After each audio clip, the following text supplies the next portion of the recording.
কুমিল্লা নগরীতে যানজট যেন নিত্যদিনের সঙ্গী। তীব্র এই যানজটে কর্মঘণ্টা যেমন নষ্ট হয়, তেমনি নগরবাসীকে পোহাতে হয় চরম ভোগান্তি। কান্দিরপাড় এলাকা থেকে বিস্তারিত জানাতে যুক্ত হচ্ছেন প্রতিনিধি হুমায়ুন কবির জীবন। হুমায়ুন, আপনি কান্দিরপাড় আছেন।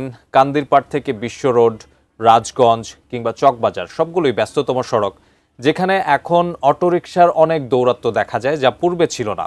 অটোরিকশার এই দৌরাত্ম্য রোধে সিটি কর্পোরেশন থেকে কি কোনো পদক্ষেপ নেওয়া হয়েছে? আপনি যেমনটি বলছিলেন যে আসলে কুমিল্লা শহরের অন্যতম একটি সমস্যা যানজট। এই যানজটের কিন্তু সীমাহীন ভোগান্তি নগরবাসী দীর্ঘদিনের সমস্যা। বিশেষ করে আসলে কিন্তু এই অবৈধ অটোরিক্সাগুলোর কারণে কিন্তু বিভিন্ন সময়ে যাত্রীরা, পথচারীরা কিন্তু বিভিন্ন দুর্ঘটনার শিকার হচ্ছেন এবং অনেকে কিন্তু পঙ্গু হয়ে যাচ্ছেন। এবং আমরা যতটুকু জানতে পেরেছি যে আসলে সিটি কর্পোরেশন এবং জেলা প্রশাসন, পুলিশ প্রশাসনের যে সমন্বয় থাকার কথা, সেটা কিন্তু একেবারেই নাই বলা যেতে পারে।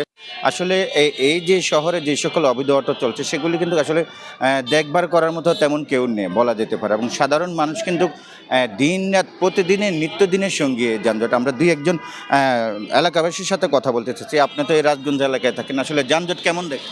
আমাদের যানজটের অবস্থা খুবই ভয়াবহ। মানে আমাদের সেই যে কুমিল্লা ছিল, সেই কুমিল্লা এখন আর নাই।